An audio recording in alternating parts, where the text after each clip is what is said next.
Hey guys, it's Game Promo. So in the last episode, we went through part one of Aquaman, the movie review. So this time we're gonna go through the rest of it. I still have a whole nother page to get through. I don't know. This might have to be in like 3 or 4 parts. So yeah. To start out with, ooh, that's the wrong side. Let's get the right side.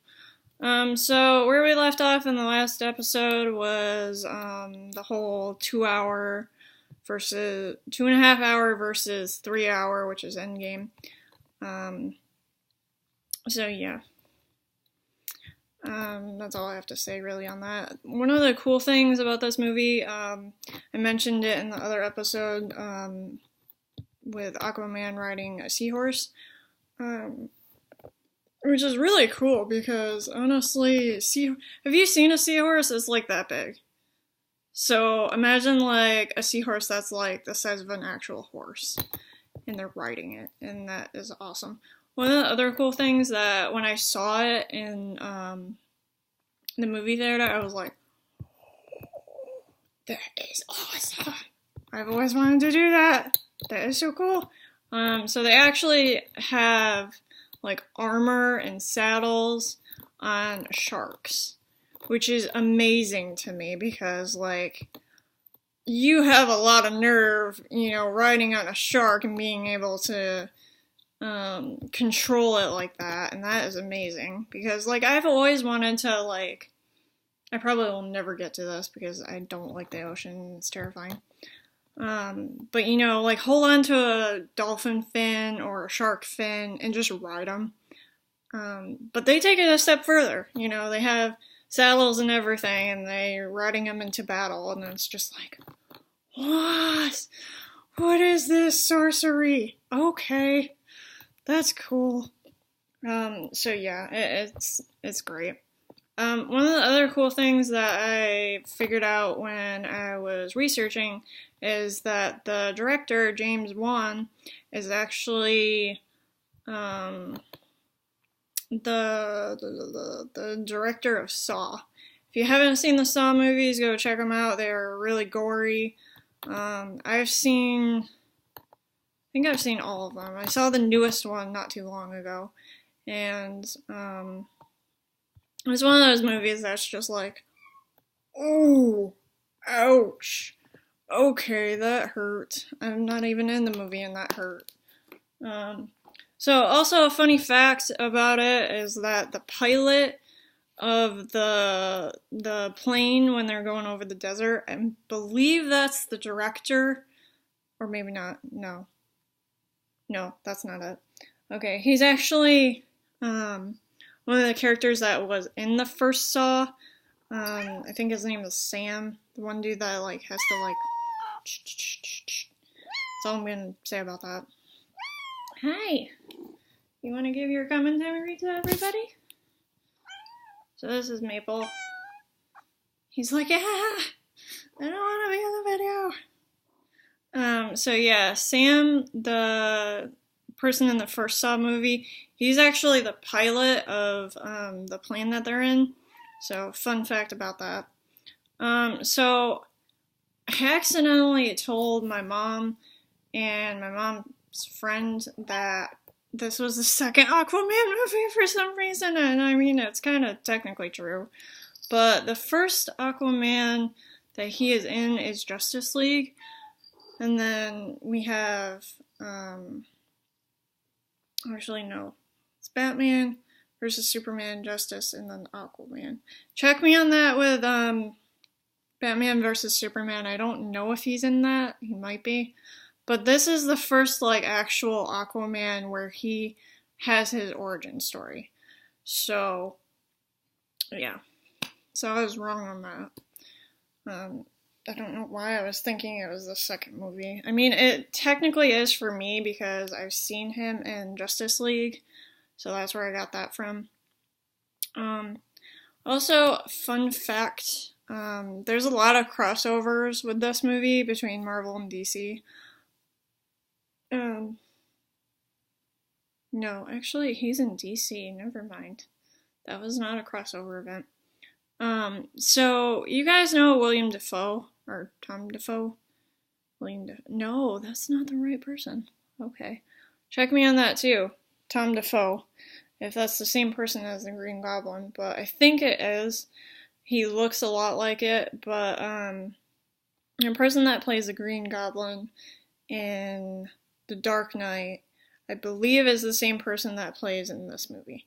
Check me on that, but it might be. Might not be. We'll figure it out. So also, one of the cool things about Aquaman is that he wears a really cool necklace. Kind of like this, but not. It's a lot bigger than this. I don't know what it's made out of, if it's made out of labradorite or like an emerald or something, but I want it. I really want it. I'm not really sure what it is. Told you these were so out of order. Go from Tom Dafoe to I want that necklace. So, you know. So one of the really nice things that they did in this movie was the fact that they talked about climate change. Now, we all know that, you know, we messed up. We messed up big time on our planet. We could have prevented this like years ago. I actually had a climate change class where it talked about, you know, in like 2008 or something, we could have stopped this. We could have stopped the polar ice caps. We could have stopped global warming. We could have stopped it, and we didn't.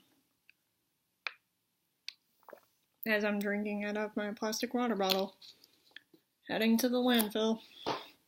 Whoops. So they did talk about climate change a little bit, which I was really happy that they did, because any of you guys know me, know that, you know, I really like the ocean. I hate it at the same time, but I'm a protector of it, you know. I don't want to see a world where we don't have an ocean or we don't have a whale going by. I'll get to that in another video. I'll talk about all that stuff. But like, I'm glad they put that in there, because, you know, I already knew about it. I already knew that we were messing with our oceans a lot. You know, all the sludge and everything, and trash and whatnot. But some people actually don't really know about it, or they know about it and they don't care about it. But they were talking about like oil spills and stuff like that, which I actually did a project on oil spills and how it affects, you know, wildlife. It affects the coast. It affects everything. And I'm so glad that they put that in there, because it just makes you more aware of climate change and how it affects everything. Like, a lot of people are like, oh, well, you know, we're having this big long winter and we had all this snow and there's no global warming and blah, blah, blah, blah. I've literally had somebody tell me, you know, a teacher tell me that there was no global warming. And I'm like, hello, look at this map. This was from so-and-so year. This is now. There's less. It's real. Wake up. I just don't understand why people think that's not a thing, but okay. So I'm really glad that they put that in there. I just wanted to point that out. So a lot of people that were saying that the movie was long and kind of repetitive or something like that. Yes, I do believe that it was a little bit long. You could kind of tell when you were watching it. Repetitive, though, not really. I don't think it was really that repetitive. Might have been a little cheesy and not really the best catch lines, but like, I don't know about repetitive. But, excuse me. So one of the things that I was researching, somebody was saying about the whole, like, talking underwater. Okay, have you ever been underwater and tried to talk? First of all, you're going to get a mouthful of water, and you're going to get bubbles. This is not the case in this movie, which somebody mentioned, you know, it'd be really distracting, which I kind of am inclined to agree because, yeah. Imagine me talking and just bubbles. It'd be very distracting. Like, bubbles, bubbles, bubbles! Oh my god! So, yeah. It still sounds really cool, though, because it's, like, distorted, and it's like... So, yeah. So this next part... I'm so happy to go through this next part, because I get to do a shout-out to my awesome friends, and I can't wait. So, there's one scene in this movie that features an octopus, and at first, you know, he's drumming. He's drumming on little drums, and it's adorable and cute. But at first I was kind of like, no, it can't be. It can't be the drums I'm thinking of. So, and I actually looked it up, and I was right. It is actually taiko drums. So, shout out to my Aguaman taiko fam in Potsdam. Hey guys. So if you guys don't know what taiko is, it's Japanese drumming, and I was part of a taiko group for a couple months, and then I couldn't keep up with it. It was just a little much because we had to like rehearse a lot and everything, so I just couldn't keep up with it, and I'm terrible at rhythm, so but because of Taiko Fam, love you guys. Because of them, I've been more aware of Taiko. I've been seeing it literally everywhere I go. I've seen it in Star Wars. I've seen it in one of my favorite bands, and now I saw it in Aguaman. So it is literally everywhere, and it is amazing. I love it. And I've also seen it in video games too. So, I'll get to that in another video because I want to talk more about taiko and what it is. And I don't have a drum, so I can't play at my house. Sad face, because I really want to, but it happens. But just so you know, there's a taiko drum in Aguaman. And I about, like, freaked out at it, so. So, yeah, as I mentioned before, there's a lot of scenes in this movie that remind me a lot of Marvel. And there's one scene in particular that really reminds me of Stan Lee. Rest in peace, Stan Lee. We will miss you. So... what happens is, again, they're in Italy, and, you know, he falls through a house, and there's a grandma sitting there, which, to me, was such a Stan Lee moment, because I can see Stan Lee just sitting there and going, hi, or something, but it was just this grandma sitting there, and, so... and then the villain comes in, you know, and so they're both, like, in this girl's house. And she's just sitting there, you know, just, like, chilling. And just the reaction of her was just kind of odd to me because, you know, if it was Stan Lee, he would say something, like, catchy or something. But no, she's just sitting there, and she's just, like, watching them, like, go through her house as there's a big giant hole in the side of her house. Just sitting there, like, okay. And I don't know, it was just super odd to me because I'm like, why don't you say something? Where's your catchy line? But I don't care. And like, also Jason Momoa didn't say anything either. So it was just this really weird scene that they were like trying to do a Stan Lee scene and just didn't work. So yeah. Also, there's one scene where it reminds me of How to Train Your Dragon, which coming out in the end of February is like the third one or something. I do not want to spoil this scene because it's a huge spoiler. I really don't want to spoil it. But there's a scene, you'll know it if you've seen I think it's the second How to Train Your Dragon. That one scene, the one like part in the movie where it's like, oh, so, okay. If you don't know what the scene is, then all I can say is that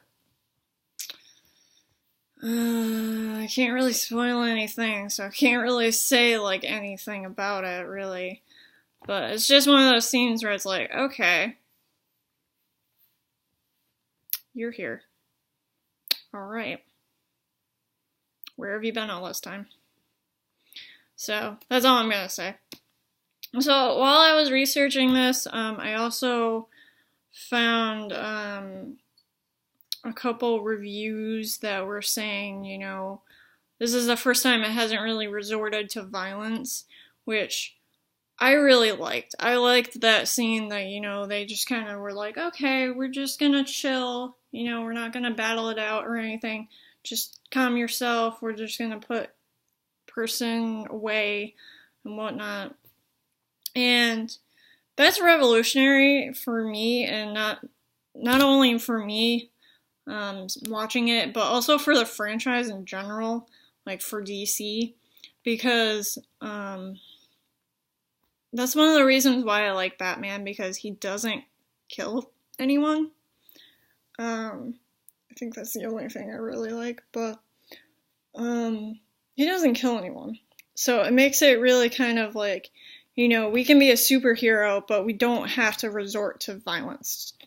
You know, we can just peacefully say, okay, we'll just lock you up. That'll be fine. But also it's revolutionary, not evolutionary.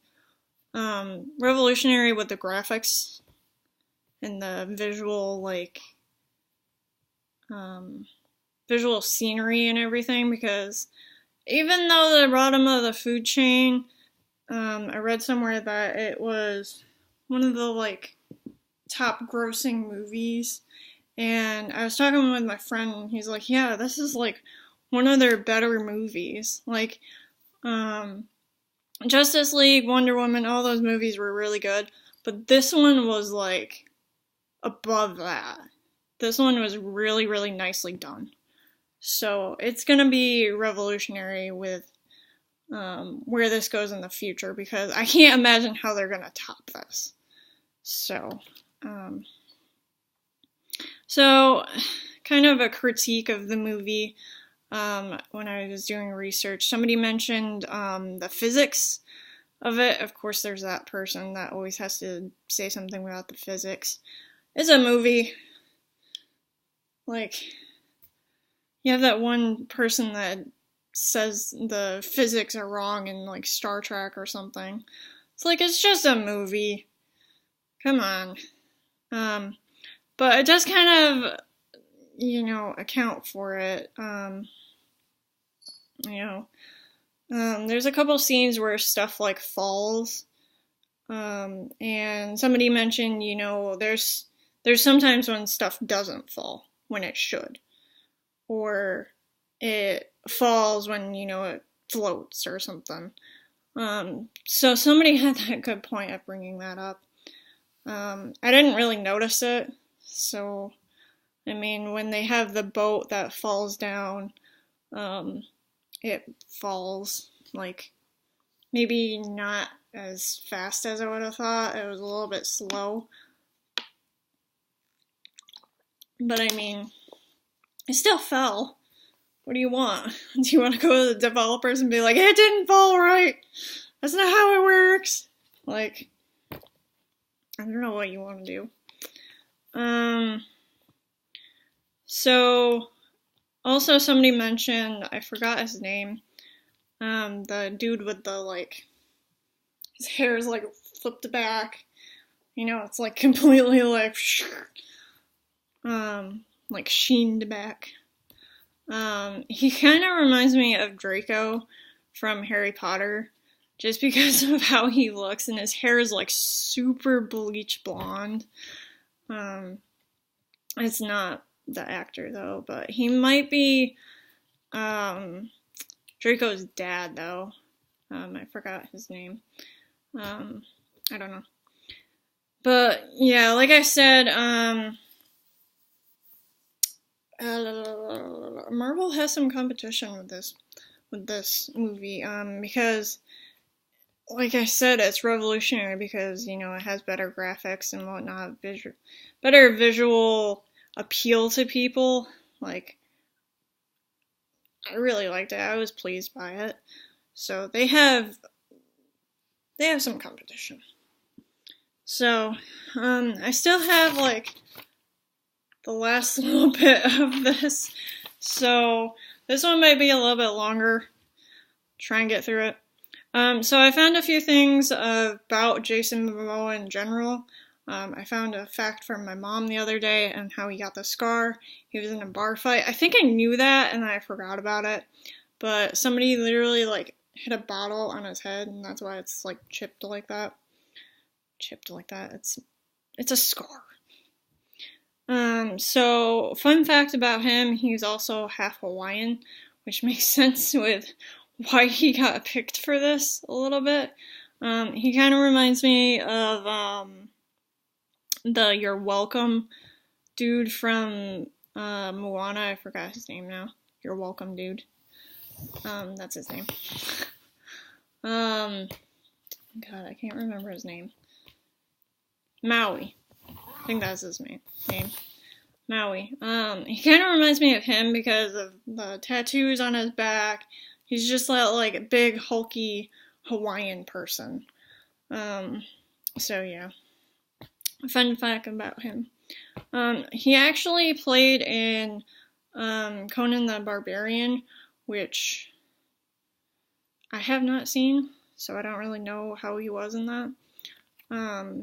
But this is kind of obvious at this point. This movie got a lot more. Aquaman got a lot more than Conan the Barbarian just because it's a superhero movie. I mean, what did you expect? Superhero movies are like dominating the field right now.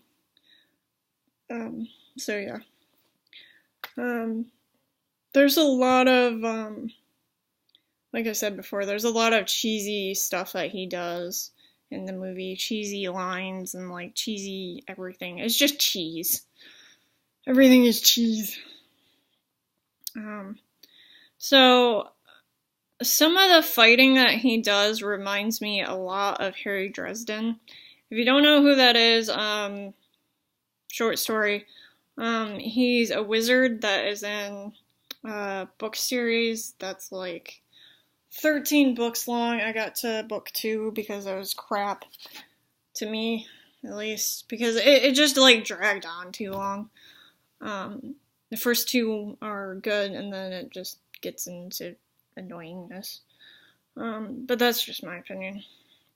But he reminds me a lot of Harry Dresden because Harry Dresden, wears a trench coat, wears black a lot, and his fighting. So the way that he fights with his trident reminds me so much of Dresden because of it. Just like, I don't know how to describe it. If you read the books, it'll explain like how he fights. And you can kind of see the similarities between the two. Don't watch the movie. The movie is terrible. It's not even accurate to it. But if you just look up Harry Dresden, you can kind of see the similarities to it. He has a trench coat. He wears black. That's what it reminds me of. So I mentioned before about the riding on sharks and whatnot. So I love the scene where they're in the bar. It's the dad and son. Jeez, can't talk. So that whole scene where he's like hanging out with his dad, that was actually because the person that plays the dad, I think it's Tom Curry, not Tim Curry. I had to look that up because it's not Tim Curry. It's Tom. He's a really big fan of Tom Curry, so because of that, it made the scene even more genuine and like they just connected really well because of that. So I thought that was really cool. And that bar scene is just hilarious. You'll see it when you watch the movie, or if you've already seen it. It's hilarious. Like we were all like laughing out loud because of it. It's just funny. So the villain that is in this movie is just, at first he's good, and then later in the movie it's just like, what are you even doing? Like, okay, weird costume that you have. You'll see it. It reminds me a lot of Ant-Man's costume, just because of how bug-like it looks like. Again, you'll see it in the movie, but let me know what you guys think of it. It looks silly to me. Like, they could have done a much better job on that. Like, he has big buggy eyes that are, like, glowing red. And it just looks like Ant-Man. So yeah, throughout the movie, there's plenty of laughs, so don't worry, it's not gonna be all like, ah, I don't wanna, nope. It's not all of that, or, you know, or any of that stuff. There's laughs in it, too. So yeah. So this part of after the Lovecraft, so there's, a lot of, as I mentioned, like other stuff from movies and whatnot, but there's also stuff from books as well. There's a couple references to H.P. Lovecraft. If you don't know who that is, I don't really know who that is. I know that he did a couple books and there's references in games, but if you notice in like the first couple scenes of the movie, you can see a book on the coffee table. Wait, I noticed it like right off the bat because I'm like, ooh, what's that book? Me being the, librarian that I am, I notice things like that. I notice random books on coffee tables because I want to know what people are reading. It tells a lot about you by your books on your coffee table. It tells a lot about you. But yeah, there's like a reference to one of H.P. Lovecraft's books, which I'm gonna probably look into, but you can kind of see it throughout the movie, especially with like the Leviathan and like other things in the movie. So after this is a little bit more into the depth of the comic book stuff. So if people out there don't really like comics, this is where I say bye. You should probably leave if you don't like comics. If you like comics, you can stay. Or if you just want to stay in general just to see what nonsense comes out of my mouth, go ahead and stay. I don't care. So I did a lot of research for comic stuff because I was kind of curious on how much stuff was actually accurate to the comics because I'm that much of a nerd and I like to do that. So there's actually a couple DC Marvel crossovers, I think, with some of the actors. Like there's some actors that in this movie, which is a DC movie, were actually in Marvel. Or they were in Marvel and they came over for this movie. So, yeah. In the comics, Aquaman is usually portrayed as somebody that's like kind of like an Eagle Scout. He's like really like nice and whatnot. He's like blonde. He's completely blonde. But in this movie, it's more of like a native, like Hawaiian almost kind of look. Because it makes sense. He's half Hawaiian. But it's kind of like half blonde, half, I think it might be brunette maybe. Or just brown hair. I don't know. So, you could spend hours saying that, it's not really super accurate to the comics, but at the same time, they did a pretty good job on casting. He's Jason, hello. Thank you, cat. What are you doing? Like, they picked the right person for it just because he's half Hawaiian, and it kind of fits that. So yeah.